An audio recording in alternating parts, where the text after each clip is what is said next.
Good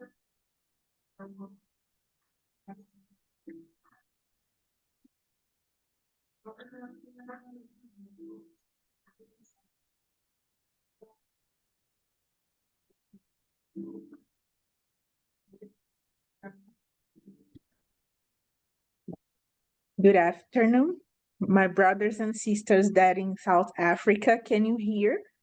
Can you hear me? Can you hear the translation of Bruno?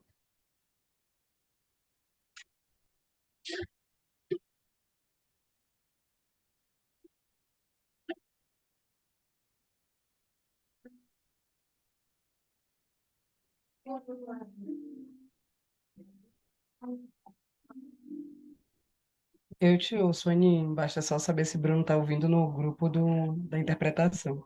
Acho que ele não tá não tá me ouvindo. Ok, ok, então vou continuar. Quero agradecer muitíssimo a presença de todos aqui conosco. Essa é a quinta Conferência Internacional do Dia da Mulher Africana. Hoje eu estou fazendo um papel meio que é o papel que geralmente a Nini faz nessa conferência organizada por Nini Kembanayo, Thaisa Ferreira e por mim. Geralmente esse papel ela que faz esse papel de mestre de cerimônia, né? E hoje ela não vai poder estar presente conosco, então eu estou fazendo o papel de tanto de mestre de cerimônia e mediar a primeira mesa, né? Eu me chamo Aninha Uraci, e a gente faz essa conferência anualmente, geralmente no dia 31 de julho, que é o Dia da Mulher Africana, mas que esse ano não pôde ser realizada nessa data. Teve uma série de dificuldades de organizar a agenda de todos os palestrantes, então a gente preferiu adiar para conseguir casar todas as agendas, né? Então, hoje essa é a nossa quinta conferência, o quinto ano.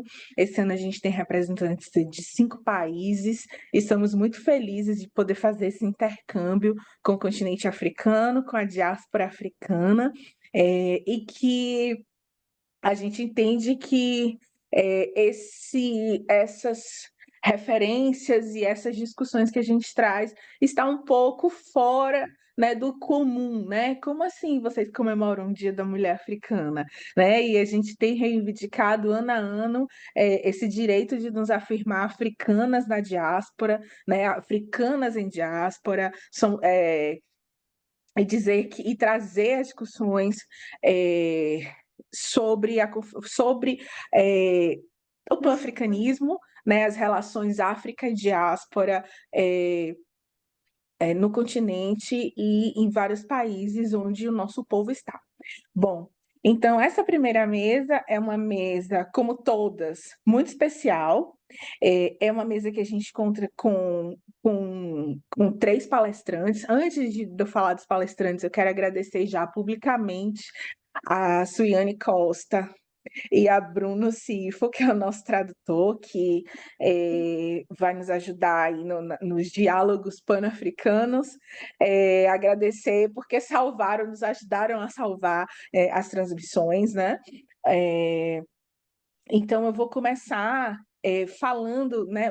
Essa mesa ela tem 3 palestrantes, a professora Zandi Radebe, da África do Sul, o professor Basilele Malomalo e o professor Jairo Pereira, né? Professor Jairo, ele está com um problema, ele está fazendo uma ele vai fazer a transmissão de um quilombo, né? Ele escreveu para mim e falou assim: olha, eu vou aproveitar e vou fazer uma fala lá no quilombo, e aí a gente vai estar todo mundo na conferência lá, mas ele ainda está em trânsito, está organizando essa entrada dele, mas se a gente não, se até o final da mesa, né, a gente não conseguir, a gente faz uma só com ele, porque é uma pessoa realmente muito especial, e que a gente está muito feliz de receber.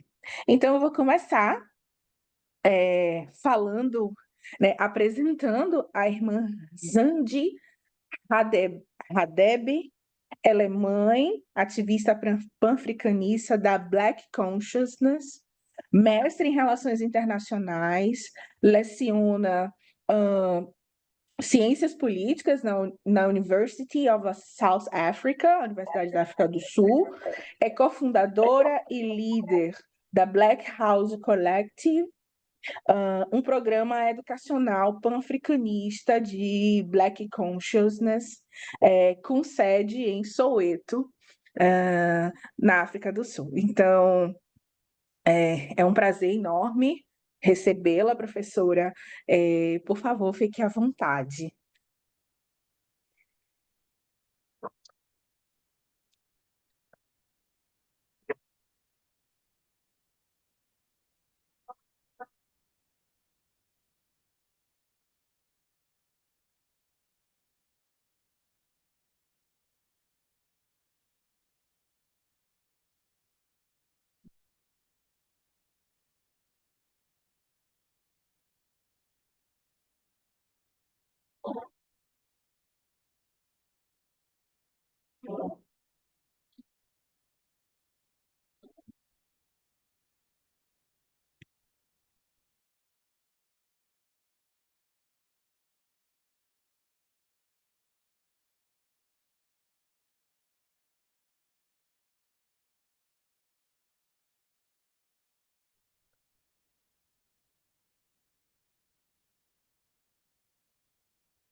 Será que ela caiu?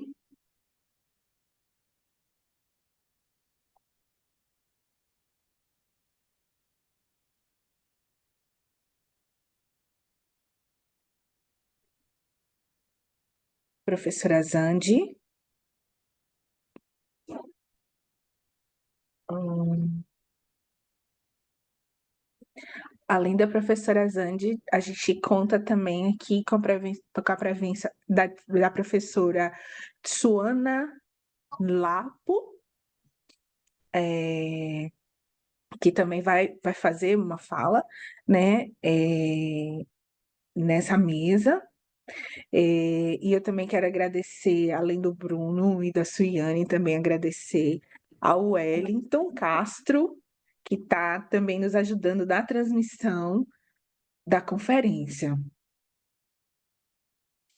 Deixa eu ver se a professora Zandi já conseguiu se conectar.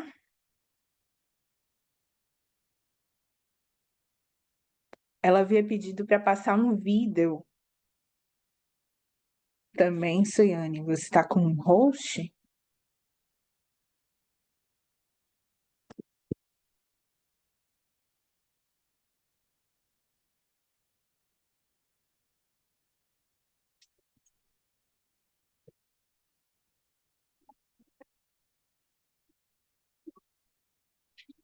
Você quer que eu passe o vídeo, Aninha, ou vamos tentar esperar ela voltar? Eu acho que o vídeo faz parte da fala dela. Então vamos tentar. Vamos deixar ela.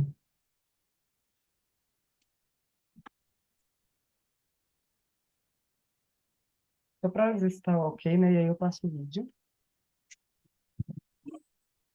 Ela estava tentando transmitir o vídeo dela, né? Da imagem dela, ela estava com essa dificuldade.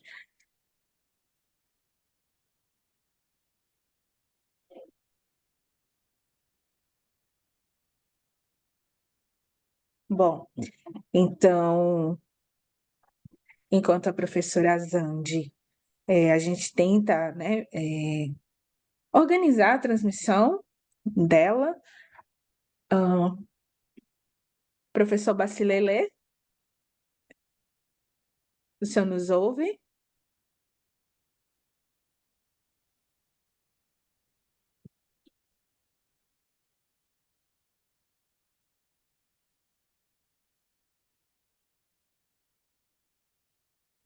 Alô?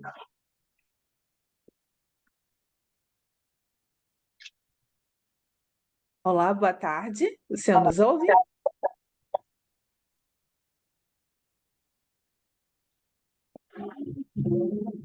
Eu estou aqui. Deixa eu sair do celular.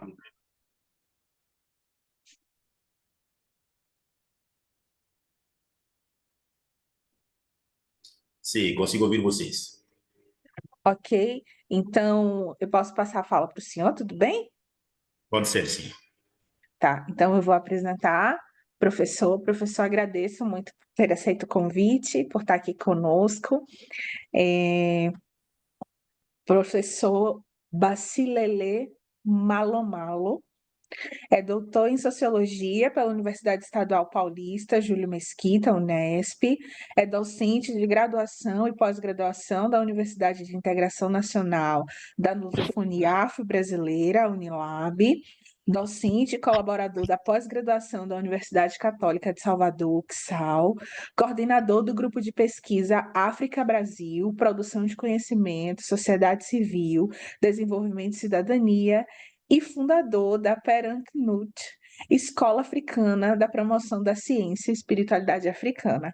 Então, nós convidamos o professor para estar na mesa de abertura da conferência e falar sobre o tema de abertura, né, o tema da conferência desse ano, que é Venerando os Ancestrais, né, os ancestrais veneráveis e o legado para o povo preto. Seja bem-vindo. Obrigado, minha irmã Anhurace. Obrigado a todas as irmãs e irmãos pelo convite, né? Que é uma honra realmente. Eu tenho acompanhado as palestras, né? Com bastante potência e uma grande contribuição para o nosso povo, né? E ontem aqui em Salvador, vocês devem ter acompanhado, nós tivemos a sexta conferência regional, né? Da diáspora africana nas Américas, que está preparando o nono Congresso Pan-Africano no continente, que vai ser em Togo, entre outubro e novembro. Então, esse aí é um acontecimento, né? Realmente muita energia, muitas pessoas, muitas propostas. E nesse sentido também a gente vem somar a esse trabalho que vocês já fazem, que é um trabalho muito importante, né? Como vocês já colocaram. O tema chegou num momento muito, muito importante para mim ao mesmo tempo. Chegou num momento importante. Eu vou tentar conversar com vocês a partir de minhas percepções, né? O trabalho que a gente também faz, né? Caetano, Caetano, Caetano. Especialmente ali no trabalho que a gente faz através de Peranquentu. Vocês estão ouvindo? Ótimo.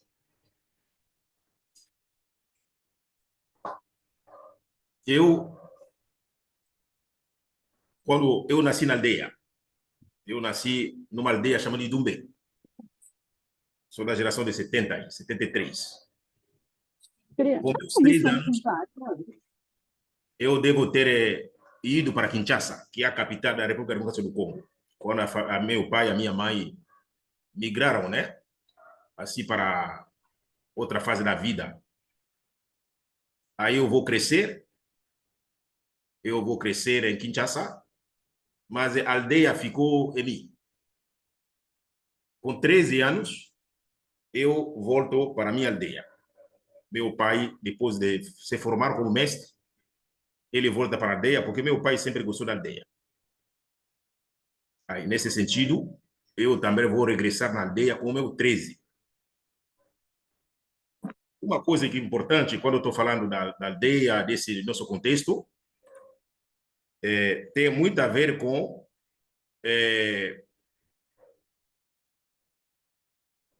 o que meu pai me contava.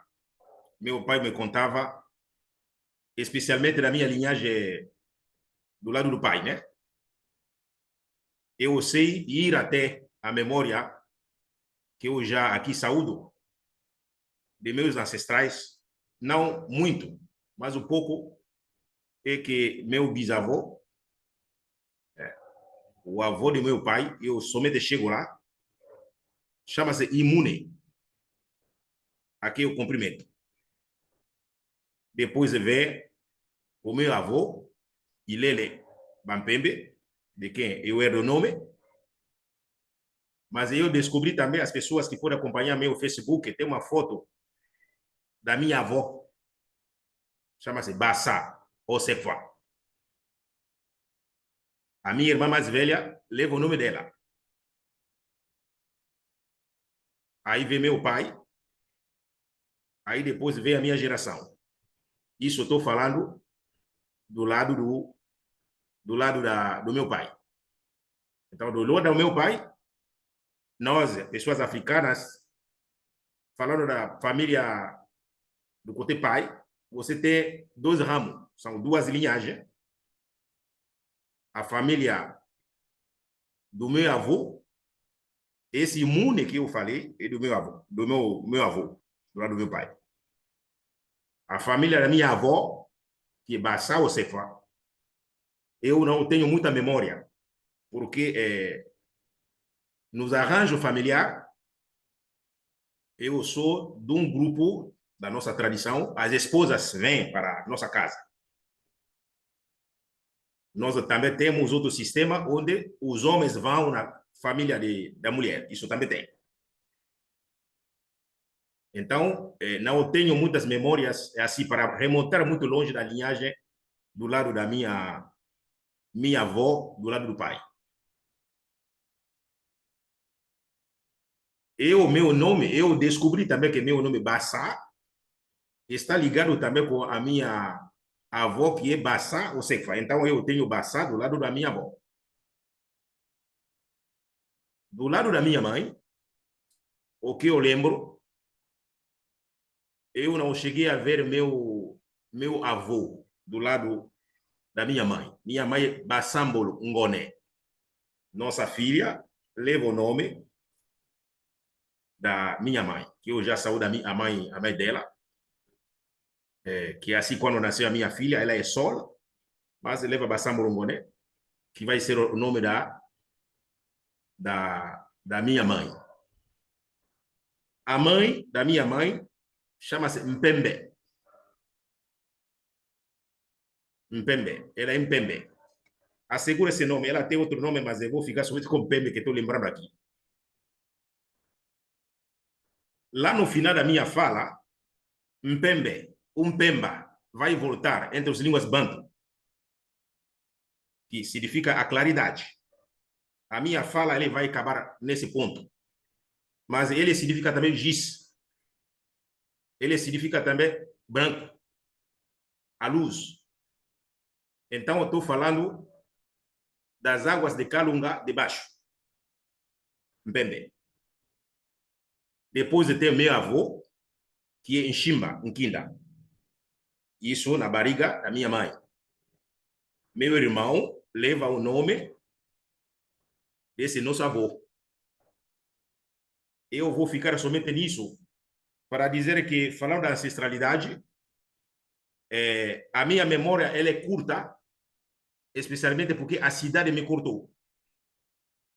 Quando você vive na aldeia, o primeiro exercício que nós fazemos através da nossa memória é de você cuidar dessas memórias da sua linhagem. Elas são fonte da manutenção da ancestralidade. Por isso, estou fazendo esse exercício aí com vocês. Aí eu cumprimento minha ancestralidade e, cumprimentando minhas ancestralidades, cumprimento a ancestralidade de cada pessoa que está dentro dessa sala.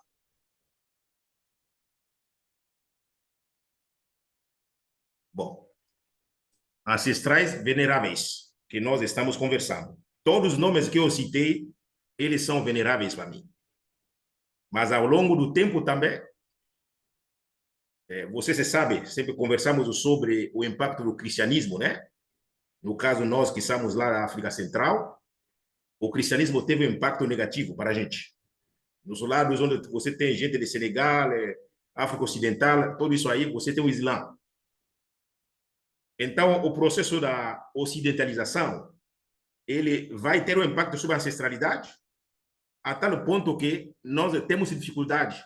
A gente pode até lembrar, mas as pessoas não conseguem lidar com a sua ancestralidade. As pessoas não conseguem venerar seus ancestrais.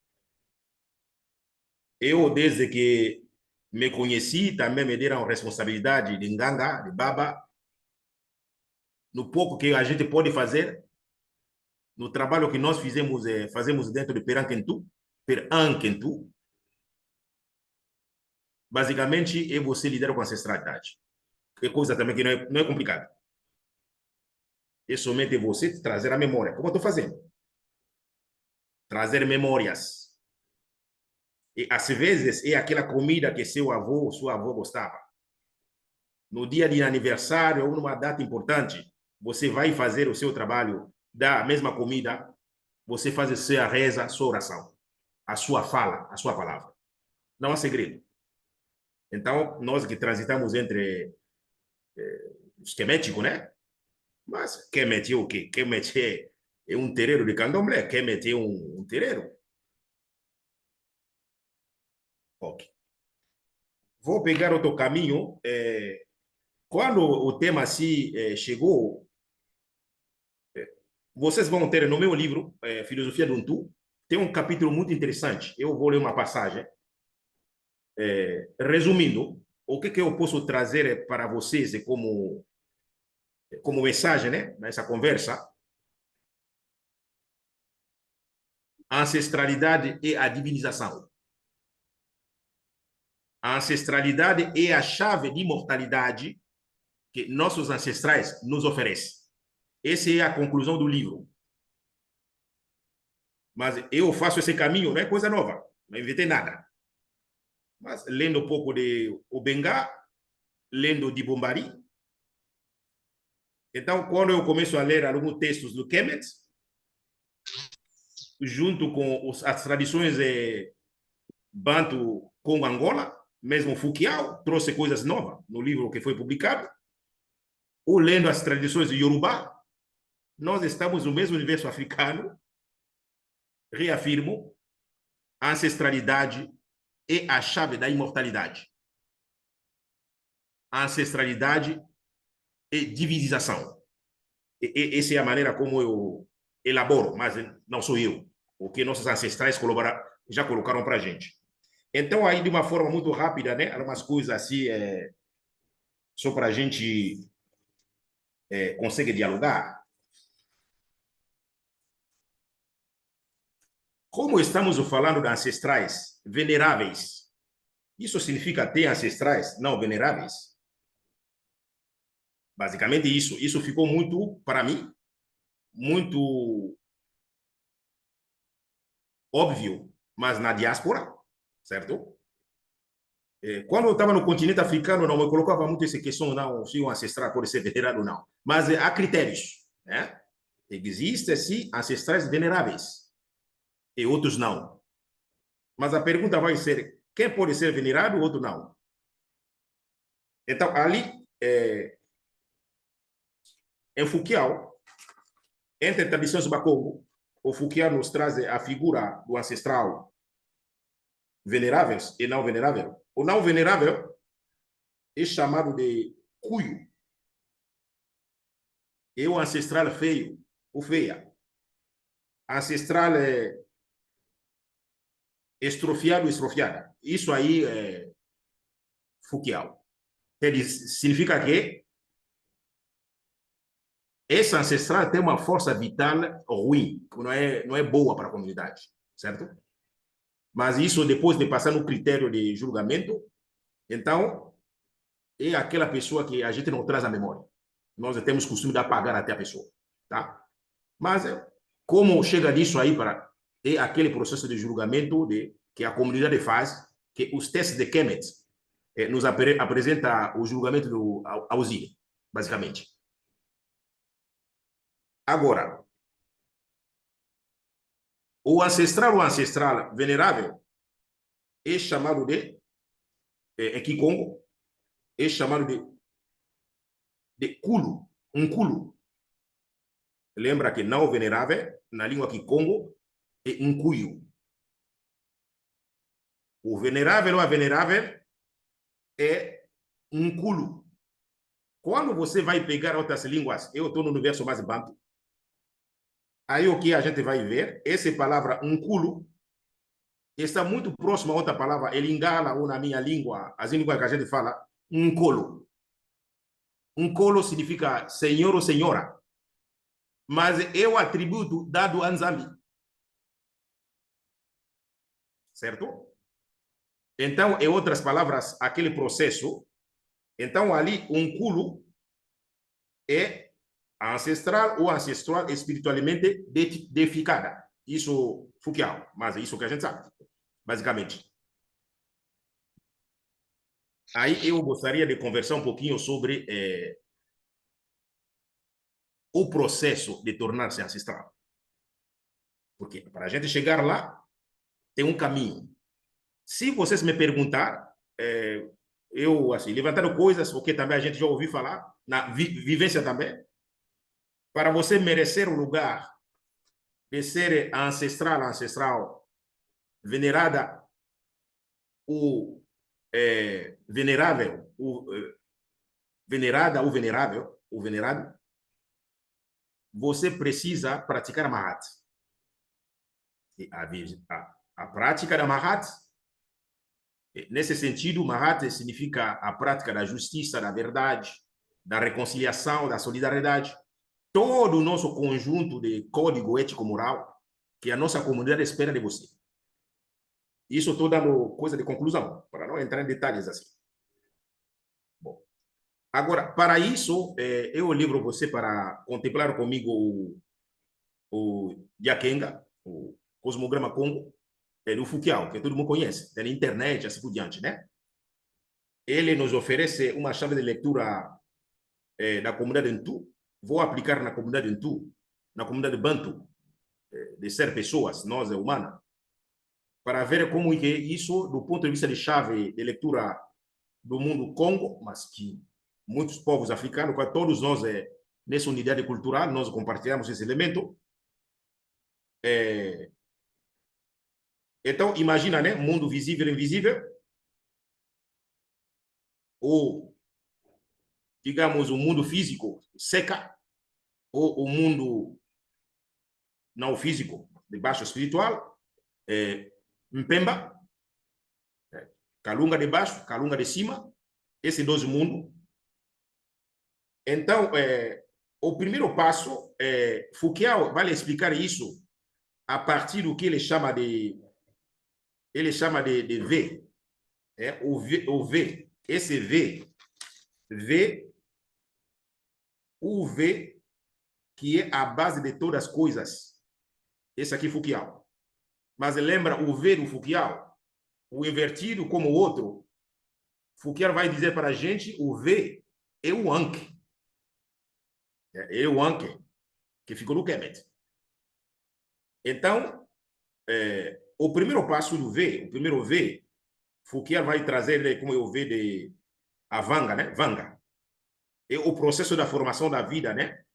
Ou etapa de Musoni, que leva a cor preta, que ela vai chamar de DNA, a formação da vida. Mas esse mundo, ainda, o pequeno ancestral, que está ainda no Musoni, nessa fase de Vanga, não é?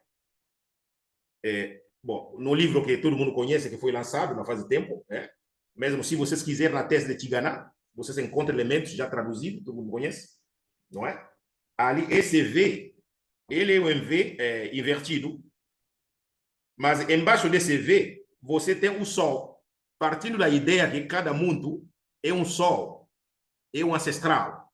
No meu livro, vocês vão ter uma interpretação da nossa escola, mas fazendo o diálogo com o Kemet, que Foucault também faz, sabe?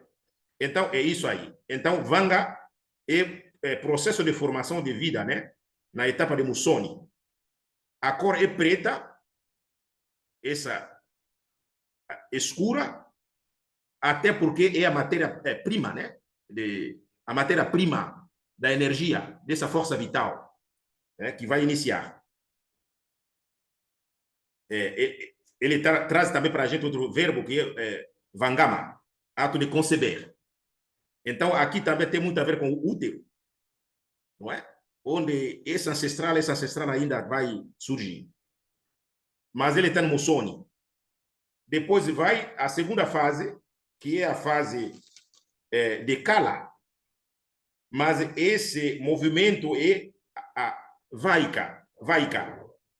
A Vaika é o estágio da existência da vida dentro de Kala. Aí já eu vejo, nesse sentido invertido, né? Esse Sol, ele vai subir. Vai para Kala. Cor amarela. Não é? Como se fosse o sol nascente. Mas é nessa fase também que nós recebemos a fala. Né? Aí, se você dialoga com Amadou Ampateba, Mangala, e Amã, né? Nossa espécie humana, receberemos de Mangala, nós como M-A-A. O nosso diferencial é que temos a fala, que Mangala, Olodumaré, Nzame nos concede. E o poder da palavra nas sociedades africanas, a sua origem divina. Isso muda as coisas no sentido de existir com a força da palavra. Então, o Sol girando na linha de Kalunga, a terceira fase aqui, a Vanga, lá já ele chega agora no Vanga e a Cimeira, onde o V é vertical de pé, não é? É estágio da criatividade, da liderança, da mestria. E esse estágio, nós avançamos para Tukula. A cor vermelha. Não é? E da cor vermelha aqui. Esse aqui é a fase onde a gente se torna esse mundo, agora que deve se colocar a serviço da comunidade. E aqui realmente que se espera que a gente exerça a sua liderança. Isso para cada pessoa que existe. E cada um nesse estágio que você vira nganga. Cada pessoa tem uma especialidade na sua interação com a sociedade, a comunidade Orum, a comunidade Aie. E nesse lugar que cada um deve exercer a sua nganga. É a fase de telema, de se levantar para crescer. É a fase onde você se torna um fume como rei, rainha. A última fase, isso. A última fase, ele vai virar a fase de Mvunda, entrada na morte. Assim que é traduzido, né? Mas a gente sabe que é uma passagem só, não é? A entrada na morte, conforme o texto de Foucault, ele diz que você chega na fase de Luvemba. Luvemba. Ele aponta para a gente a cor branca, mas é interessante que aqui, ao mesmo tempo, porque em Pemba está dividido em duas, né? Você tem uma Pemba que ao mesmo tempo, uma Pemba ainda branca, mas Pemba também do outro lado vermelha. Ele tem duas fases ao mesmo tempo, Pemba. No meu livro, eu tento trabalhar isso aí. Mas é aquela fase da transmutação. Quando você faz a passagem, faz os ritos de 7 dias ou 40 dias, para você transitar para amarelo, onde você vira um mukish poderoso. Você vira um orixá, você vira um kisi mais poderoso. Então, a depender da maneira como a gente viveu, talvez você não precisa nem reencarnar. Então, aí é a força total da sua expansão, né? Da sua expansão total. Então, nessa fase ali, Foucault fala de repouso, né? No mundo da energia viva. Bom, agora, quando a gente chega no mundo no Luvemba, tem duas possibilidades, como eu já tinha dito. Ou esse mundo vira um cuio, ou você vira um culo. Esse culo, como já disse, é um ancestral venerável. Mas a partir do quê? A partir daquilo que você fez na sua comunidade. A partir do que a sua convivência como foi. Então, aí outras coisas que eu trago aqui, agora, diálogo com Dibo Bari, algumas coisas, né? Eu teria mais detalhes, mas não vou fazer isso por causa do tempo também. Nós teremos outra oportunidade. Fouquier está falando, né? Na fase de Mpemba, ele falou a fase da morte. Ele traz o verbo Kikongo, o verbo o verbo morrer. Mas esse verbo, ele não é somente morrer, sabe? Por que estou dizendo isso aí? Isso aí é o diálogo que eu faço com o diálogo com Dibombari. Dibombari, quando ele começa a analisar o verbo kufwa, kokufa, morrer, em Lingala, não é somente isso aí. Isso nos leva, porque ele vai fazer um estudo que ele chama de Kuma. Esse aqui, estamos falando de Ausire, né? Ausire aqui. Então, basicamente, Kufwa é também estátua. As estátuas que a gente faz em Kisi lá, sabe? O Kufwa é osso também, ao mesmo tempo. Ele é osso, é estátua. Lembram Kisi, nossos Kisi. Basicamente, se a gente pode resumir, tem a ver com, ele tem a ver com a ressurreição de Ausir, total. Isso aí que é o processo final nosso, né? Mas aí quando você vai nesse Mpemba mais amarela, né? São duas fases lá. Agora, Dibombari, ele faz um diálogo, né? Com o verbo Mpemba, mas a sua raiz de P-A-M, Mpa. Em outras línguas africanas significa sair, ele significa também chegar. Mas chegar aonde? Chegar na ancestralidade, né? Mas os elementos usados aqui Kaolin, giz, não é? E essa claridade que tem a ver com a luz, não é? O livro da saída à luz do dia, não é? Então, esse é o processo. Ele tem a ver com o Batalá. Se você quiser aqui, tem muito a ver com o Batalá. Então, basicamente, alguns processos que eu posso trazer para vocês aqui, do ponto de vista de ancestrais veneráveis. E aí eu estou aqui já fechando a minha fala. Outra fala que eu gosto muito, né? No meu livro, página 51, gosto da frase do Abibola. Ele diz o seguinte: entre os povos iorubás, quando o homem, entende? Homem, mulher, muda do nível de existência para outro, ela, se tiver merecimento, automaticamente adquire grande poder e autoridade e vem a ser um orixá para sua própria família, linhagem. Portanto, todo Yorubá que tem pai ou mãe morto, morta, faz sacrifício para ele, para ela, periodicamente, com preces para uma vida próspera e boa. Esse aqui é o diálogo que eu faço com ele, avec contexto de Yorubá, muito, muito lindo. No meu entendimento, cada um de nós carrega a parcela de seu orixá, você é o seu orixá. No meu entendimento, eu sei que é polêmico, pode ser polêmico. Nada menos do que quando voltamos, né, na dimensão da nossa ancestralização e a nossa conexão total com a força primordial. Essa conexão aí da nossa divinização. Então, basicamente, o que eu teria para partilhar no dia de hoje é fazer o convite, realmente. Espiritualidade não tem muito segredo. E a gente olhar na minha linhagem, na minha família, minha linhagem, tanto biológica ou não biológica, que ancestral com quem eu me conecto bem. Mas permita-me que eu falo da sua linhagem mais biológica. Então, a partir dali, você pode...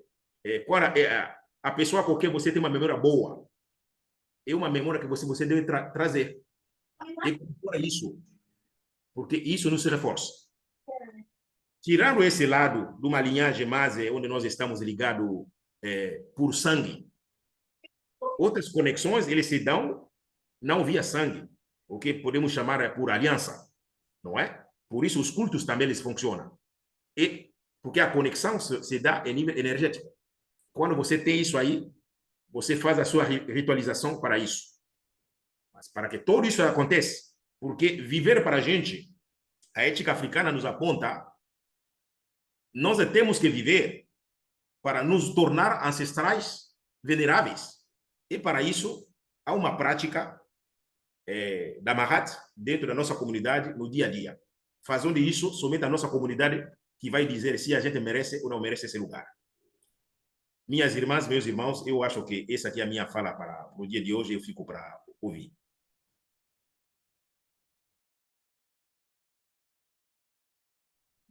Nós agradecemos, professor, a fala, encontramos o diagrama aqui, já quisemos, né, postar para quem ainda não tinha conhecimento, ainda não tinha visto.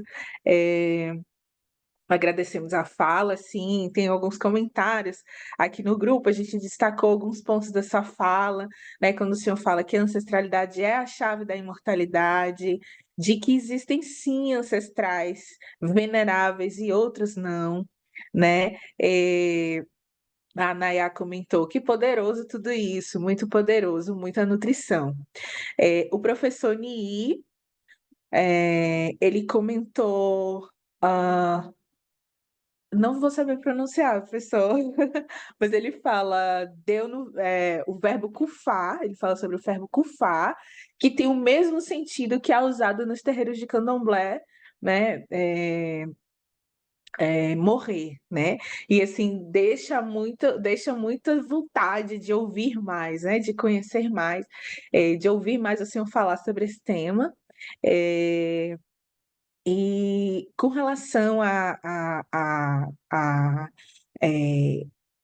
como o senhor traz, né? Eu queria, se o senhor puder falar, se o senhor pudesse falar um pouquinho mais sobre o trabalho que o senhor faz na instituição que o senhor, né?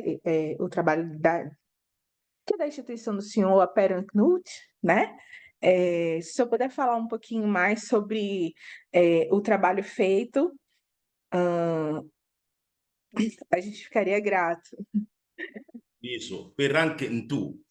Esse Peranknut. Peranquentu de muito, né? Isso. Eu digo, Peranquentu é o espaço, né, que nós idealizamos. Eu via colocar ele de pé, especialmente quando eu comecei a assumir a minha missão como sacerdote.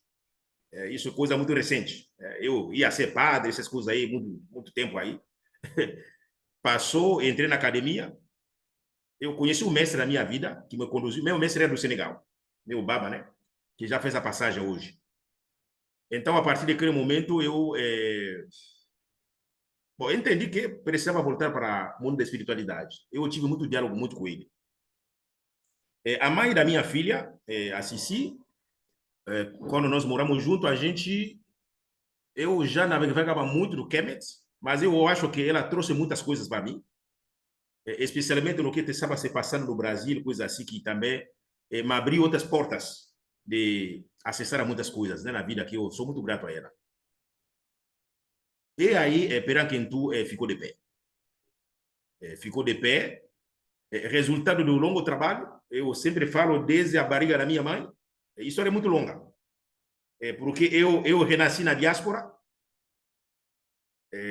assumo eu como vivo da prática da espiritualidade ancestral, eu acabei de voltar do Congo. Isso é estranho para a minha família, não é tranquilo não. As pessoas são cristãs, não é? É muito complicado, mas eu já assumi isso aí. Isso aí ninguém vai tirar de mim. Mas, então, essas coisas aí, eles não saem da gente, né? Quando eu ia no mato, nossos rituais, nossos tambores, essas coisas estão em mim. Então, assumir isso, ele foi num período, aqui, especialmente na Bahia, e a gente começou a estruturar. Porque estou contando assim, porque Peraquentu é uma maneira como todo o conhecimento africano que está à nossa disposição. No meu caso, eu tenho uma trajetória, mas cada pessoa de nós tem uma trajetória. Como nos lembra Foucault, cada pessoa é um sol. Cada pessoa é um sol. Então, o caminho que eu percorri até aquele momento, acabamos decidindo que Peraquentu, esse espaço, uma escola, da ciência da escritura africana. Então, os conhecimentos que nos vêm da academia, conhecimento que vem da sociedade civil ou no dia a dia, eu canalizo a minha energia nesse espaço. Eu canalizo ele lá. Então, a gente tem algumas formações, certo? Algumas publicações que eu faço, né? Eu descobri que mesmo quando eu escrevia antes, muita coisa que eu já escrevia ia na mesma linha. A filosofia do Ubuntu ia na mesma linha. Então, o que a gente escreve, o que a gente faz. E hoje, tem mais coisas que vão chegar. Porque estou mais na universidade também, da gente gelar pela terapia, atendimentos. A gente vai fazer isso aí. No primeiro momento, o que nós conseguimos fazer é ofertar algumas meditações. A meditação Kamita, que esse ano a gente não recolocou porque eu tinha algumas coisas que precisava cuidar do ponto de vista pessoal. Então, ano passado e outro ano anterior, meditação Kamita é para pessoas negras, pessoas pretas. Então, quando a gente faz a meditação Kamita, o nosso segredo é essa descoberta dessa chave para você acender esse fogo da ancestralidade que está em você, em cada pessoa. Esse chave do orixá que está em cada pessoa. Essa chave de Ausire, Auset, que é cada pessoa. Essa potência que a gente acabou de conversar. Então, tem esse aí que a gente já aplicou. Outro projeto nosso que é Ngomo, a vivência sobre a espiritualidade africana. Essa aí tem uma tendência mais aberta, a gente abre para outras pessoas, né? Mas aí também a gente leva desde trabalho no corpo, com dança e música, mas no sentido sempre a potencializar o nosso corpo e alguns ensinamentos que a gente faz. Esses são dois programas que nós implementamos, além de alguns cursos que nós temos. Mas agora, o trabalho de Peraquentu é para dizer a cada pessoa, especialmente pessoas pretas, nós somos uma energia. Orixá, Nkisi, é uma energia que você tem. Então, na sua profissão, no que você faz, esse despertar essa consciência, como a gente faz no Kemet Yoga, então você desperta a consciência da gente viver com zolamesso, olhos abertos. Não dormir. Você não pode ser muito caminhando nesse mundo com os olhos assim, você está perdido. Não. Então, essa consciência da ancestralidade em tudo que a gente faz. Por isso, quando eu me encontro na universidade, Unilab aqui São Francisco do Conde, quando eu estou numa sala de aula, eu sei da minha missão. Aí nós somos privilegiados, porque nossa sala de aula, eu tenho 98% de pessoas pretas na sala. Dentro desse número, se eu tenho 40 alunos, 30, mais da metade são jovens africanos do continente. Então, você tem uma missão naquele momento que você está ensinando. Então, para a gente, o ensino, e assim as disciplinas que eu pego também, por exemplo, tenho uma disciplina sobre ciências sociais e sociedades africanas. Então, a gente está discutindo ciências sociais do ponto de vista da África. Então, isso ali é uma missão que você tem desse projeto da reontologização africana, sabe? Nossa ontologia que foi ferida, e a gente procura isso estabelecer, mas eu estou numa universidade, sem ferir ninguém, sem entrar coisa de religião, não estou falando da religião, estou falando da ciência. Esse é o trabalho que a gente faz. Isso significa, é uma das missões, né? Quando as pessoas veem o trabalho que a gente faz, nós queremos essa chave para todo mundo, que você é importante no aquilo que você faz. Você pode jogar tarô, você pode ser professora, contadora de história, você pode ser músico, você pode ser artista, você pode ser médico, médica. Naquilo que você faz, a gente faz, nós somos puramente uma energia que o Lodu Marenzame nos coloca e, a partir disso, ter a consciência para executar a nossa missão. Basicamente, isso aí é a missão da Peraquentu. Lindo. A gente agradece, professor. A professora Zandi, ela colocou aqui nos comentários, né, agradeceu pela apresentação e ela está dizendo, ela é da África do Sul, ela está dizendo Kufa também é usada nas línguas Gomi, né? Então, ela está falando em Xhosa, Zulu, em algumas línguas da África do Sul, né? E é muito interessante quando a gente faz esse trabalho, né, da Conferência do Dia da Mulher Africana, falando do pan-africanismo, falando da unidade cultural da África, né? Às vezes as pessoas ficam, tá, mas do que vocês estão falando? De que África vocês estão falando? Vocês estão dizendo que a África é uma coisa só? Vocês não estão respeitando a diversidade cultural? A gente está se apegando a esses pontos em comum, né? A essas características comuns de diversos povos, de diversas regiões do continente. Então, é muito bonito a gente ver o senhor, né, de uma região da África, e a gente consegue enxergar até um verbo que está dentro do terreiro de Candomblé, e aí no sul da África, a irmã Zandi dizendo, e aqui também a gente tem isso, né? Então, como é que a gente está conectado, né? E como é poderoso tudo isso. Eu queria agradecer mais uma vez. Quando o senhor fala também da ancestralidade, acho que fica muito vivo para nós, que a ancestralidade ela não é ela não é algo viva, ela é material. E aí eu vou passar a palavra para a professora contando uma história que aconteceu recentemente. Eu não vou citar os nomes, porque as pessoas não me pediram permissão, ou eu não pedi permissão para as pessoas, mas é uma história de duas amigas. Uma amiga tem um programa na internet em que você vai construindo sua árvore genealógica. E você constrói, vai construindo, porque a ancestralidade ela é viva. A ancestralidade são os nossos pais, nossos avós, nossos bisavós, né? E a gente não tem esse hábito, falando dos pretos na diáspora brasileira, né, dos africanos na diáspora no Brasil, apesar de sempre falarem de que o Rui Barbosa queimou os documentos, né, mas ele não queimou os documentos de todas as casas, de todos os pretos, de todos os cartórios do Brasil, enfim, né? E aí essa amiga pan-africanista, né? Ela construiu a árvore genealógica, foi construindo a árvore genealógica da sua família.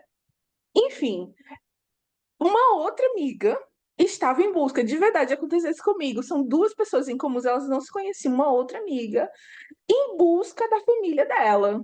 E ela escreveu, de uma hora para outra, ela escreve para mim, fala em mim. Encontrei a árvore genealógica da minha família toda pronta. Eu disse, como assim? Eu pensei, quem fez foi uma amiga sua, uma pan-africanista e uma mulherista dessa. Aí eu disse, só podia ser, né? Quem tá preocupado em resgatar essas coisas? Quem é? E aí ela me falou o nome, e eram duas amigas próximas, as duas eu conheço. Assim, são pessoas que eu falo todo dia, frequentam minha casa, eu frequento a casa delas e elas são da mesma família, né? E esse resgate ele é muito importante, né? Esse resgate ele cura, esse resgate nos traz informações sobre nós mesmos, né? Nos dá orientação, né? A gente aqui na conferência tem uma proposta de dar um outro tom às coisas, né? Então a gente vê muito uma reclamação de que tiraram os nossos nomes, né? Então, estabeleça o nome. Qual é o nome que a sua linhagem daqui para frente vai ter, né? Crie isso, recrie isso, né? Faz isso, escolhe. A gente tem possibilidades de escolhas e de movimentação, né? De não só estar falando das agruras, das dificuldades do racismo, né? Mas para onde a gente vai, o que a gente vai melhorar, para que a gente também se torne ancestrais veneráveis, né? Então, eu vou passar agora a palavra para a professora Zandi. E aí, pessoal do Brasil, que está no Brasil, por favor, se atentem à questão da tradução simultânea, tá? A Suiane está aqui orientando de como vocês têm acesso à tradução.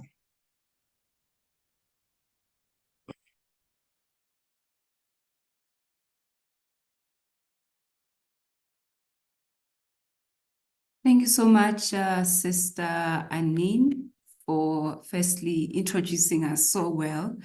And obrigado to everyone. We extend our ancestral greetings to the house and wish to start off by sending a word of gratitude to Professor Mama Nadav, who is not here tonight, I understand, for connecting me with the sisters in the settle.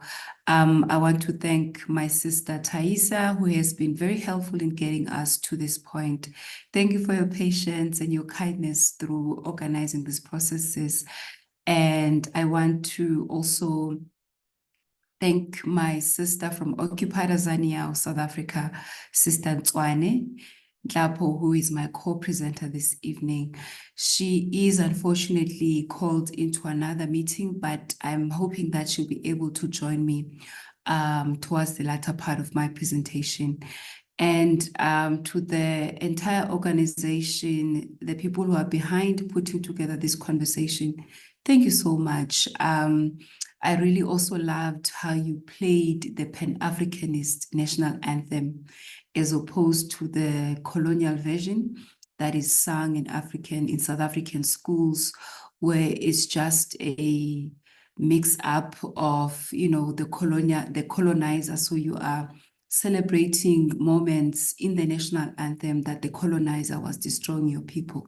So I was so grateful when I heard you sing the Pan-Africanist version. Of course, this version is sang in several countries in Southern Africa, in Zambia, Zimbabwe also sang it, Tanzania. So it's really the national anthem that we expected a liberated South Africa to adopt, but it wouldn't be. Hence, we don't refer to South Africa as South Africa, we refer to it as Occupied Azania to signify the moments of betrayal that we are still experiencing under a Black government. And so our reflection and offering tonight focuses on these politics of betrayal, and also we are thinking from Occupied Azania as opposed to South Africa, and therefore you will not hear us celebrate people like Nelson Mandela. We instead will celebrate people that, are not known to many, people who've been erased and pushed to the margins of the liberation history, people like, yes? Oh yeah. That's the first thing I told myself. I see now I'm thinking. So I was just saying that people like Robert Mangaliso Sobukwe have been pushed to the margins, and our work is to put people like that place them at the center, but also place the women, Black women who were freedom fighters at the center, because the dominant narrative does not celebrate, or it misrecognizes the efforts and the contributions of Pan-Africanist leaders like Robert Mangaliso Sobukwe and his wife Zondeni Sobukwe, but also several other women, who were behind the Pan-Africanist line of imagining liberation, freedom for us in Occupied Azania. And so we thought that perhaps we could shine light to some of the work that we do in respect to one of the massacres that happened in South Africa in 1960. And it's known as the Sharpeville Massacre. Sharpeville being the place where the massacre happened. But we also understand that it affected different places in South Africa, but it was in Sharpeville where the highest concentration of loss was experienced. Loss both in terms of human life, but also in terms of memory and in terms of remembrance. And obviously, those that cannot remember their ancestors, those that have a very weak connection to the memories of their ancestors are doomed. So we are wanting to be intentional about focusing on Sharpeville and looking particularly at the women who are part of the Sharpeville Massacre in 1960. So this is a critical ethnographic reading of a particular moment in the history of Occupied Azania. and we want to foreground the experiences and the stories of women. We focus on women because we want to employ what Credo Mutwa, the Zulu shaman or Sanusi, has termed the mother mind. So we're using the lens of the mother mind to read that moment, and are wanting to excavate, the women and put them at the center. And while we do that, we also are trying to find out what the dreams or the freedom dreams and imaginaries of these women were. Because oftentimes history, especially the history of the liberation movement in occupied Tanzania, follows a linear, narratives, and it's told from a male-centric perspective. And that obviously creates problems in terms of who we are as an African people, because we are a people who are grounded in Ma'at and understand the complementarity between the male and the female. And so when you are brought up in a context that educates you through a male-dominated history, you then suffer consequences of not knowing who you really are. And our work is to try and, do what we can to correct that. So South Africa, just very briefly, South Africa is... Okay.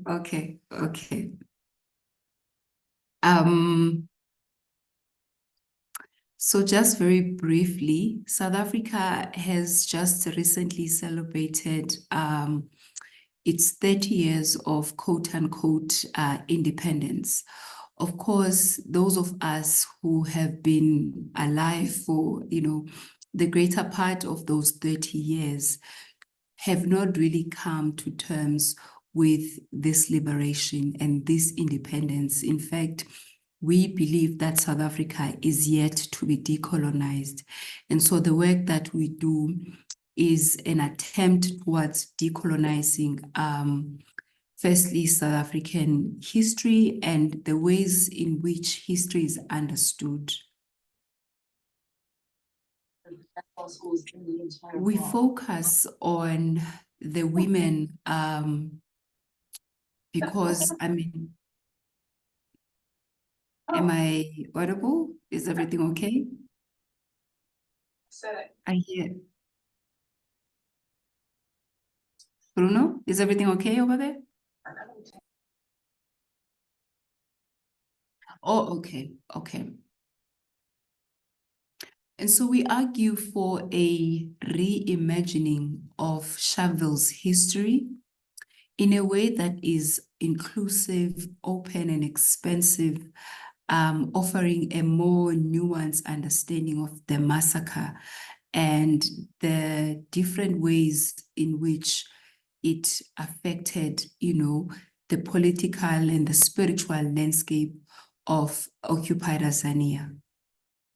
We believe that such an approach fosters an epistemic reading of history, broadening our perspectives while challenging the simplistic and often male-centric narratives that dominate our understanding of the past. This is an invitation to also recognize the full spectrum of the human experience, particularly the role of spirituality in the experiences of women and their contributions in the march, or in the march that would later result into the massacre. We also understand that through the unjust wars of colonization, there was a lot of disruption. It disrupted indigenous ways of knowing and being, and it forcibly appropriated, land from, the indigenous people, and therefore cutting a very vital connection between land, life, and spirituality. As a scholar in the Afrocentric school of thought, Professor Ramose reminds us that the loss of land to the Azanian people also meant the loss of life. And it resulted into a deep and ongoing sense of dispossession that continues to shape the lives of indigenous people in occupied Azania. In this way, he's trying to underscore that dispossession takes many forms, not just politically. So we want to also interrogate dispossession in relation to spirituality. Just a week ago, there was a report on the news about 2 settlers, white farmers, invaders, who not only shot and killed 2 innocent indigenous people, 2 Black women, 2 mothers, right?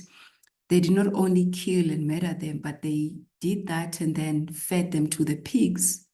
This is South Africa in 2024. And hence we believe that we are not yet uhuru, we are not yet liberated. And when you think about that particular incident which occurred just a week ago, and you compare it to the massacre that happened in Sharpeville in 1960, there isn't much difference in terms of how Black life remains undervalued, how the brutality of those who are settlers, of those who dispossess, who continue to dispossess us of our land, our being, and our ways of life, nothing has changed. And so we are wanting to interrogate, the ways of life and the ways in which indigenous people in South Africa, particularly women, are unalived in the hands of those who continue to become the murderers, the settlers.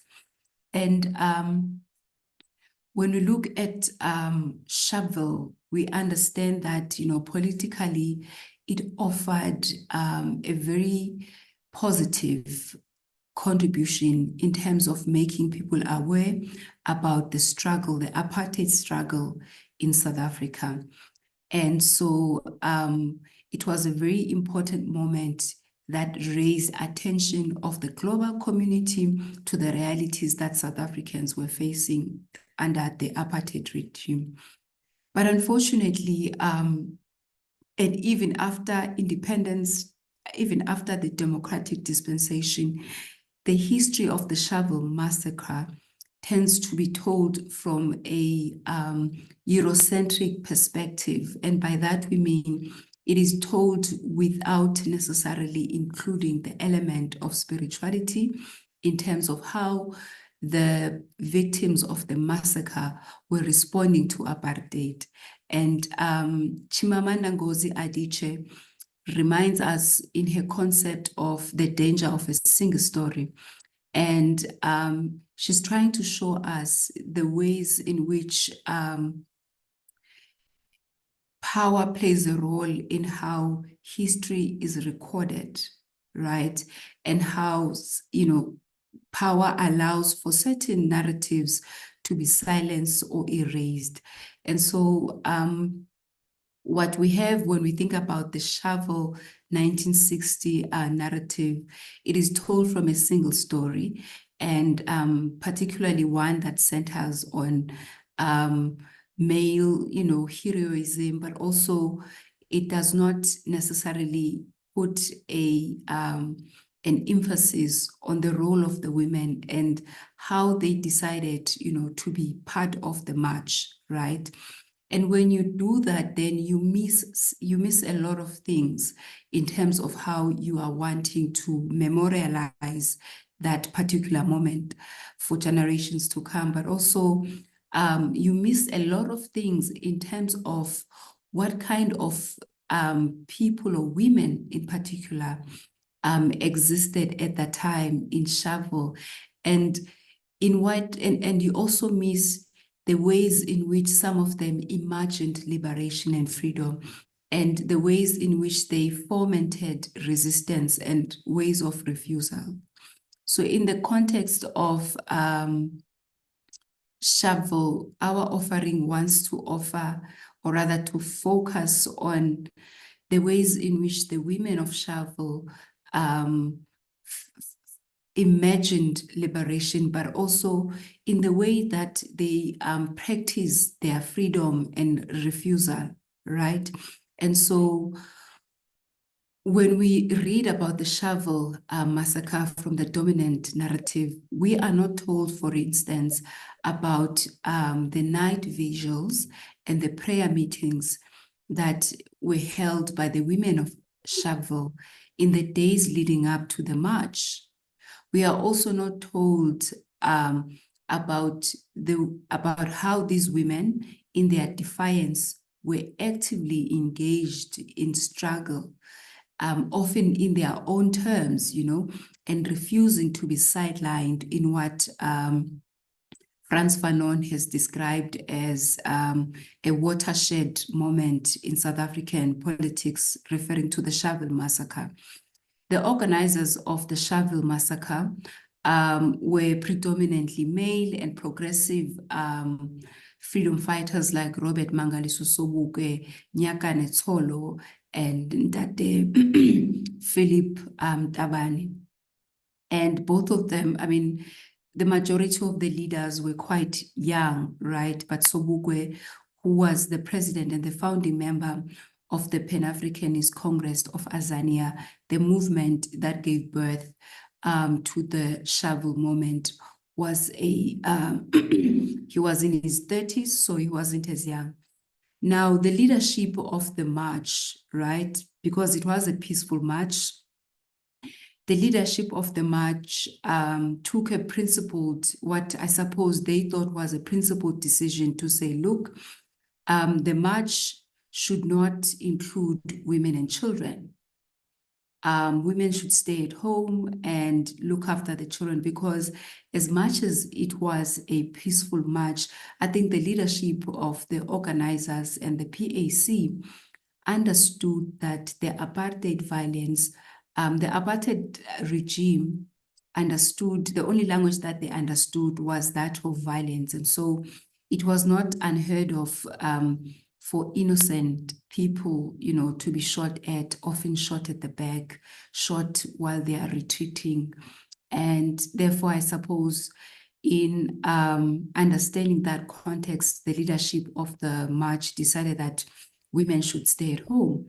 But the women of Sharpeville refused, right? They wanted to be part of the march, because the pass, the DOM pass, or that document that reduced them into non-entities and slaves in the country of their birth affected them too as women. And so so they went out to the picket line despite the order that came for the leadership that they should stay at home. But not only that, you know, women did work, you know, outside of the organizers. They held night vigils in their homes, right?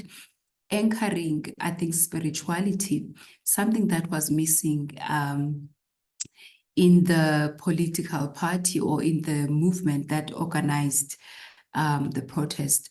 So women were seen refusing to be passive observers, but were then active participants, embodying a form of resistance that transcended, we argue, the conventional boundaries of political engagement.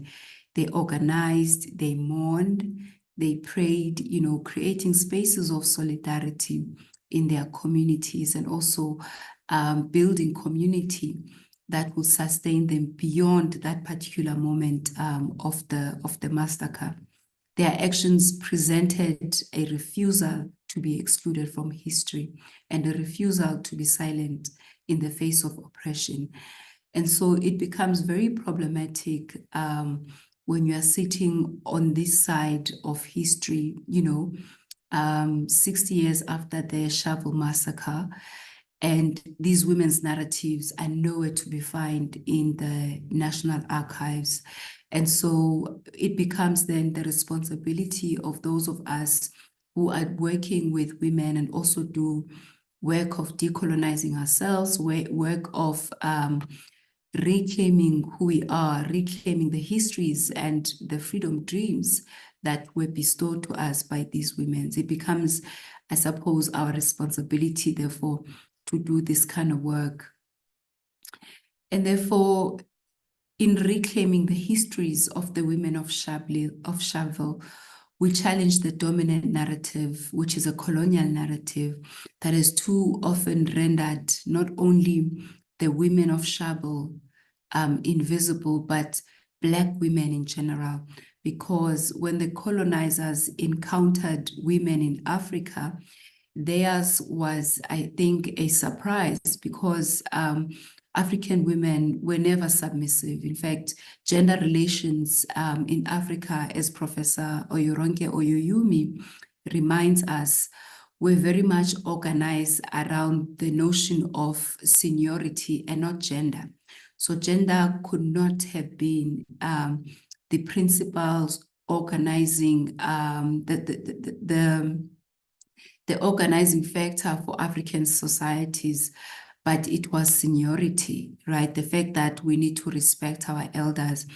And if you think about, the materiality of ancestry, you get to understand the significance of organizing your society or a society around seniority as opposed to gender. And so by invoking their names, right, the names of the women of Sharpeville, and piecing together the fragmented memories of their actions, we honor their legacy, and we also acknowledge the breadth and depth of their resistance, because it is a resistance that is not available on the history textbooks in our schools and in our universities. So the work that we do, we believe, is quite urgent. We also argue that these women who faced down the guns of the apartheid regime dreamed of a freedom that extended beyond, the narrow confines of the state vision.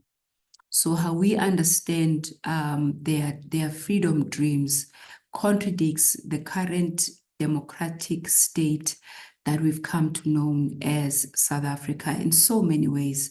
And of course, this is also evidenced by the ways in which women's lives and Black people's lives in general are still cheap or devalued under a quote-unquote democratic Black-led political arrangement in South Africa. We argue that their dreams, were not limited by the conditions of their oppression, but were expansive, they were brave, they were imaginative, and deeply rooted in a vision of a liberated Azania that is restored.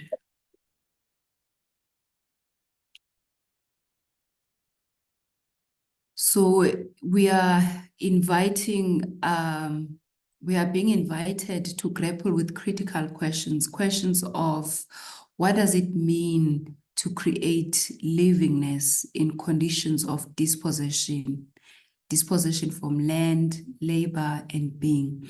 So we are using these questions to frame our investigation through the women of Sharpeville, but also casting light onto our lived realities as the women who are born in post-1994 South Africa. Of course, we don't use post-apartheid South Africa because we think that concept is a misnomer. Apartheid in South Africa lives, or rather has found a way to live side by side with independence and democracy. And nothing is done about that, at least not by the state. And so we also ask how women of occupied Azania imagine freedom and the ways of beings that are beyond conquest. So we want to focus on the women of Sharpeville and examine their acts of refusal, their dreams of freedom, and the ways in which these dreams enabled movement within and beyond racialized enclosures. I just want to pause here and ask Sister Anine to just play the clip that my sister Tswane has put together about this kind of work that we're doing. Is it possible to have that clip played now? Okay, thanks. Sim. Suiane?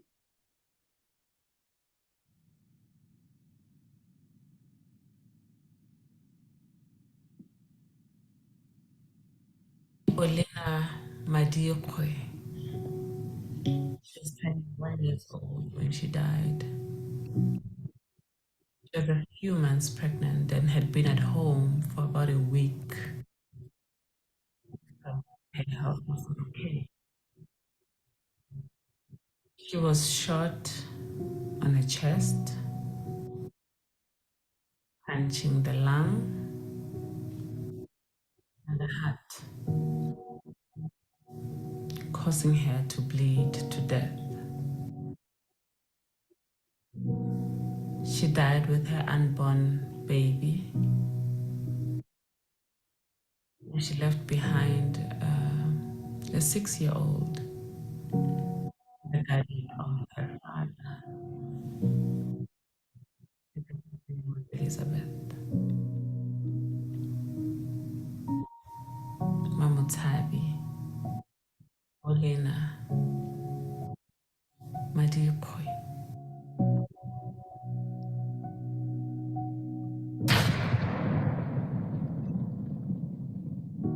Maria Mlibazi was 13 years old. There's no known address, no information on her.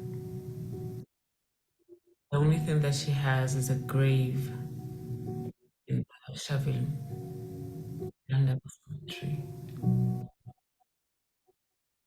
Maria Mlibazi, 13 years old.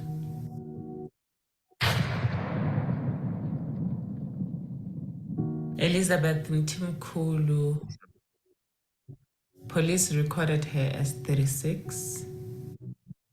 A grave says she was 36. Her husband Richard swears she was 25 years old when she died. Elizabeth was a domestic worker. She did ironing and washing clothes. She was earning 6 rand. Elizabeth Mtimkulu.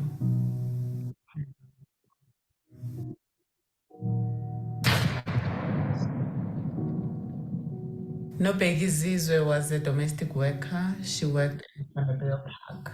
She earned 10 rand per month. Police recorded her at 23 years old. Her husband, Jacob, said she was 21. Her husband left in the morning to go visit the aunt. And when he got back in the afternoon at around 3 p.m., his wife was not home. And he only found her the following day at the government mortuary. That's when he learned that his wife was shot and killed by the police.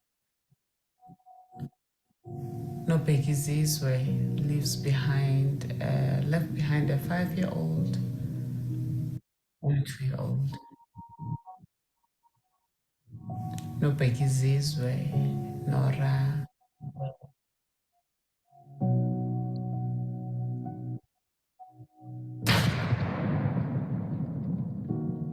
Wiki Bakela or Bakela. She was reported as a 40-year-old by the police, but it is said that her actual age was 34. Not much information on her except Mera Mukale, who is a former councillor of Emfuleni, Shaville said she was a friend and they were together on the day at the police station when she got shot. And that was the last day that she saw her alive. Wiki Bakela or Bakela. She was 34 years old. Christina Mutsepe was 9 years old. She left home to go to the police station to go tell her mother that land was ready. Christina was 7 or 8 months pregnant with a baby. She was shot from the back,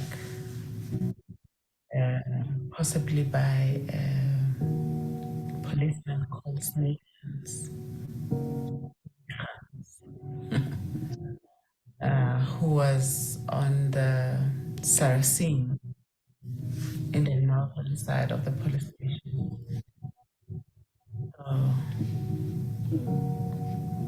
Her unborn baby was a boy. And left behind her mother and her daughter called Celine. Christina Motsepe, 19 years old, 7 to 8 months pregnant.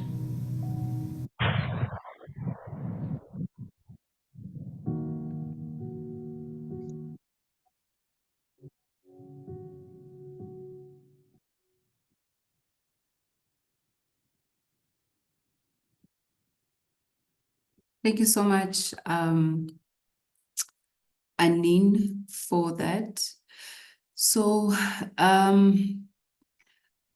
of the reason why we wanted to screen that clip for you is to perhaps maybe make people appreciate the extent to which the state will go to erase us, right? And particularly when we are women.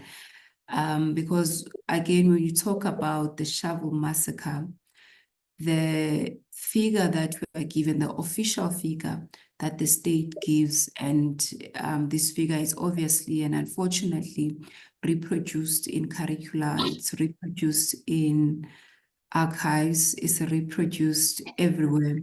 That figure is that, 69 people died in that particular massacre.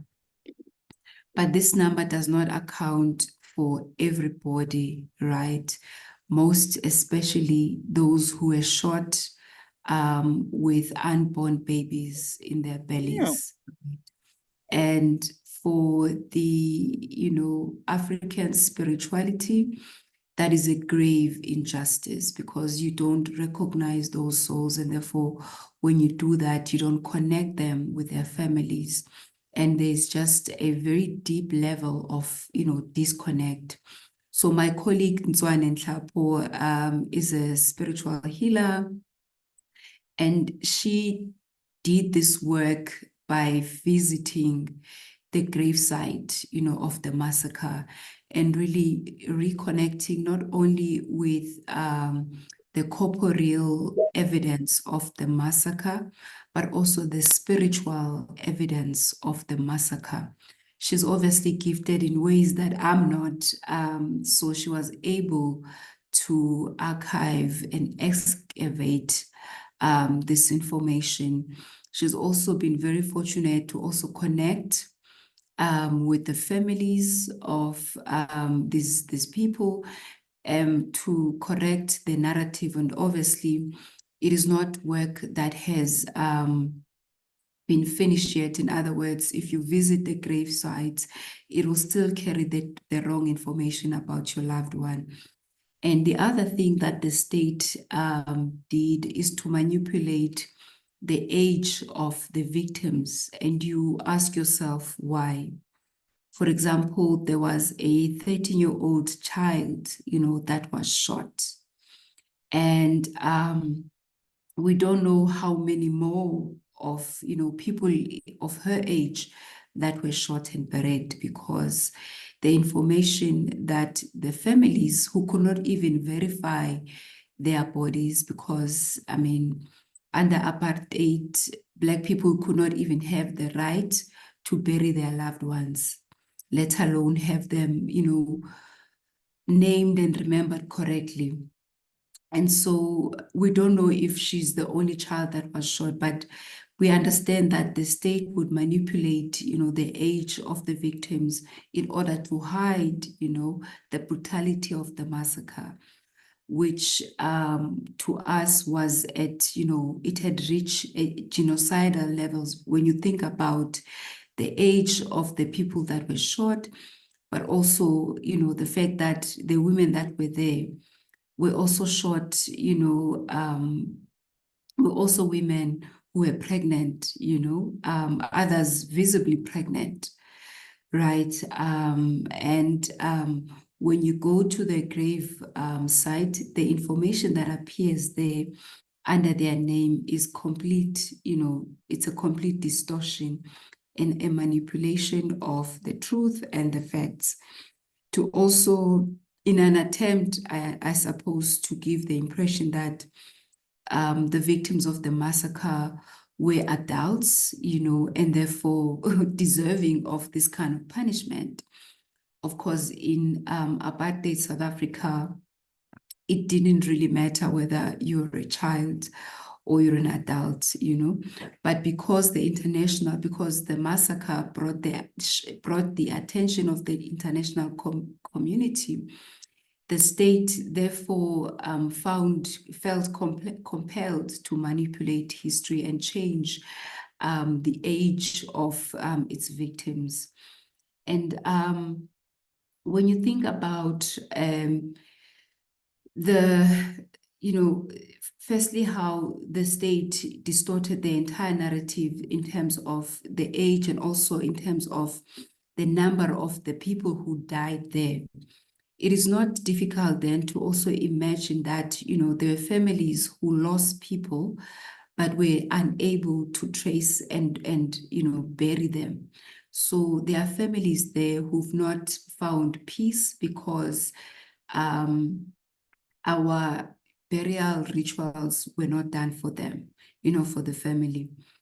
And Sharpeville is also, spiritually, we understand, or rather we are told, not by the state, this narrative exists very minimally, in the archive, but it's very much alive in the people of Sharpeville.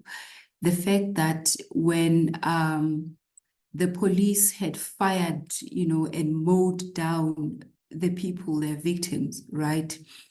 And it was clearly visible that the majority of the people who were standing on their feet were only the police. Everyone else who'd been part of the march had been gunned down.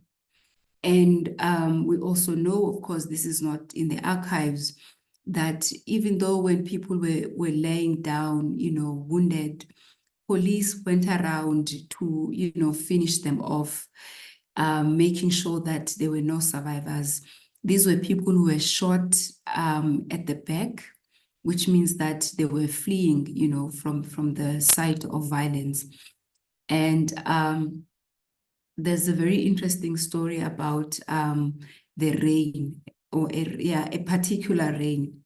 My colleague Nzwane has the name for it. I think I forget the name in isiXhosa.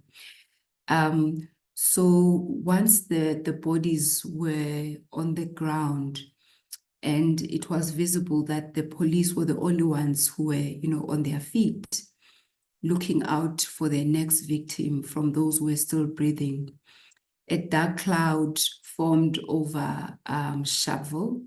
And this only happened in Sharpeville, even though people were shot in other parts of South Africa, in Cape Town, in Langa.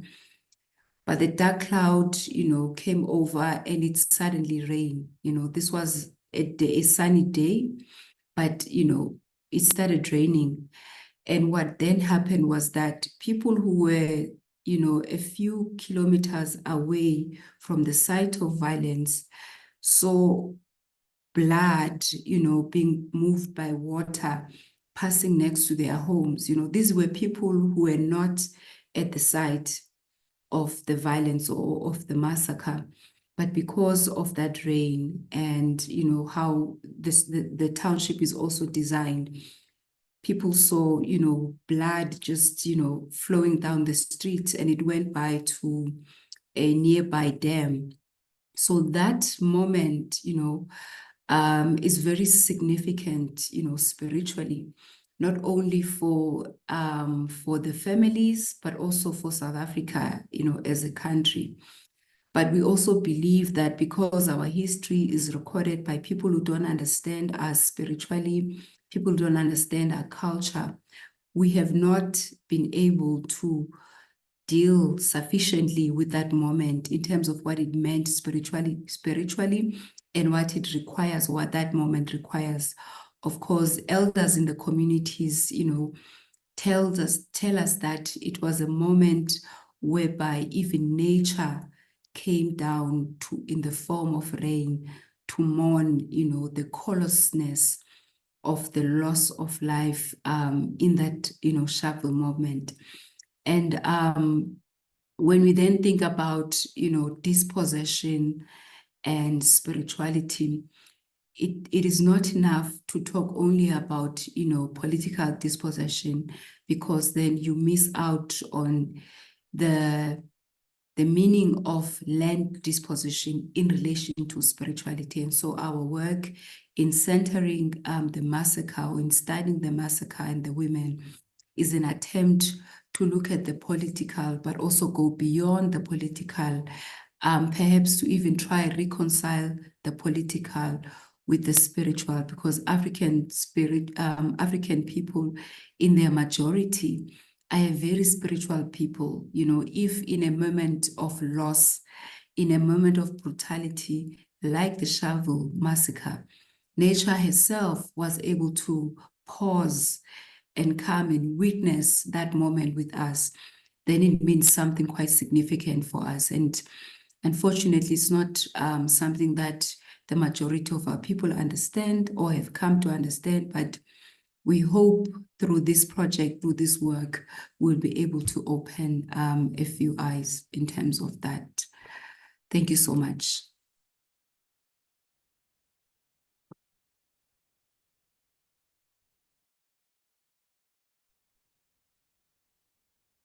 Agradecemos, professora Zundi.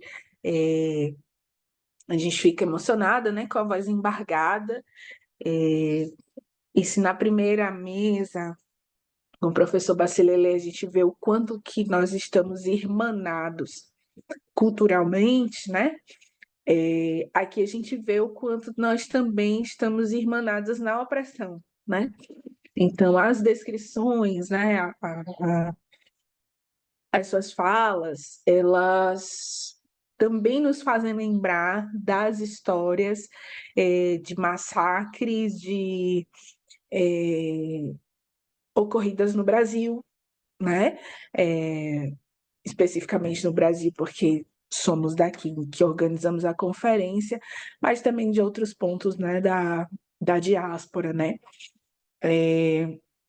Há um autor chamado Carlos Moore, que é um professor cubano, que ele fala que nós que estamos na diáspora, nós vivemos num estágio de colonialismo interno, né? Então, é diferente porque não estamos em casa e vivemos esse estágio de colonialismo interno. Então, a gente enxerga de como também nós temos um inimigo comum, né? Ou inimigos comuns. E aí chama-nos a atenção tanto o trabalho desenvolvido por vocês, né, que é o trabalho de resgate de memória, de não deixar esquecer, da importância das mulheres no contexto de luta, né? Muito importante a questão quando você fala que nós não estamos numa África do Sul pós-apartheid, porque o apartheid ainda não terminou, né? Porque também se vende um pouco essa narrativa aqui na diáspora, e é preciso para as pessoas que talvez não estejam tão ligadas ao que está acontecendo no continente africano, né? Entender isso, né? é muito importante e aí isso me faz lembrar também uma fala que o professor Bacila ele fez no início, né? Que ele falou sobre o Congresso Pan-Africano, né? Que vai ouvir no Togo, e aqui o Brasil, Salvador, está sediando uma delegação que chegou do Togo e tal, mas não há também como a gente não pensar no papel do Estado africano na opressão do seu próprio povo, né? E aí, especificamente, se a gente for pensar, por exemplo, no atual presidente do Togo, é um presidente que está há 20 anos no poder, né? A gente vê muitos países do continente africano são ditaduras de partido único, né? São ditaduras de partido único, sem imprensa livre, né? Com uma elite que oprime né, o seu próprio povo, e isso me faz lembrar muito, de novo, o professor Carlos Mu, ele tem um livro chamado A África que Incomoda, que ele fala da necessidade do panafricanismo da sociedade civil, panafricanismo da sociedade civil, né? Então, assim, das pessoas, das organizações, e aí as organizações de mulheres, as organizações de jovens, de idosos, né, esse panafricanismo da sociedade civil, né? A gente não pode não pensar, né, também neste papel do Estado, da elite, né, de governantes africanos que estão há 20, 30, 40 anos no poder, né?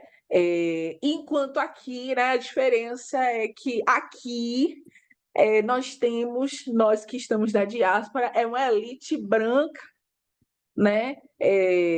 Em que a gente tenta enfrentar em alguma medida, alguns tentam enfrentar em alguma medida. No continente, a gente tem essa perpetuação também, né? De mazelas que vêm desde o período colonial africano, desde a divisão da África, né? Na Conferência de Berlim, né? Então, estar junto com vocês, né? Conversar com vocês sobre esses assuntos, para nós é muito importante, né? A gente avalia que o movimento negro no Brasil ele se afastou do continente africano, né? Se afastou do diálogo, mas eu falo das organizações do continente africano, das organizações da sociedade civil do continente africano, né? Eu não sei se eu acredito muito nessas relações, aliás, eu já sei a resposta, nessas relações no Estado brasileiro, né? Para a senhora ter uma ideia, professora Zandi, no Brasil, a cada 23 minutos, um jovem negro é assassinado, né? O estado onde tem mais assassinato é o estado da Bahia, 100% das vítimas são negras, o estado mais negro do Brasil, onde a polícia é a mais letal do Brasil, né? Juntamente com o Rio de Janeiro, também um estado de maioria negra, né?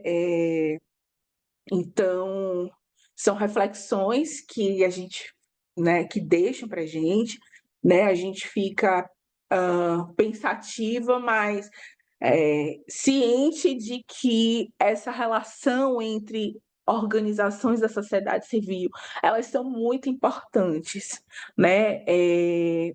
No pequeno espaço que a gente consegue ter, nas pequenas ações que nós conseguimos ter, para levar um pouco mais de dignidade para o nosso povo, né? Eu agradeço, a gente está com um tempo super estourado, que a gente tem outra mesa daqui a pouco que vai falar só sobre educação, né? São 3 escolas que vão apresentar os seus trabalhos, né? 3 escolas infantis negras aqui da diáspora, né? Que vão apresentar os seus trabalhos ligados ao panafricanismo, né? Ligados à espiritualidade africana, voltado para as crianças africanas da diáspora, né? Então a gente convida quem está aqui a acompanhar a próxima mesa. E a gente espera, professora Zandi, que a gente possa continuar com esse diálogo e fazer mais ações, mais atividades juntas. Tá ok? A mesa de educação, a Thaisa já deixou aqui o link. E então eu não sei como que a gente vai fazer, se a gente vai fechar esse link aqui para abrir outro, ou vai ser transmitido direto no YouTube? Como que vocês... Alguém pode me orientar com relação a Vai isso? ser direto do YouTube, Aninha, porque não vai ter mais a interpretação simultânea. Ok, então vai ser transmitido diretamente no YouTube. Ok, vocês arrasam. Vocês arrasaram. Tá ok, então. Obrigada, gente. A gente se vê lá.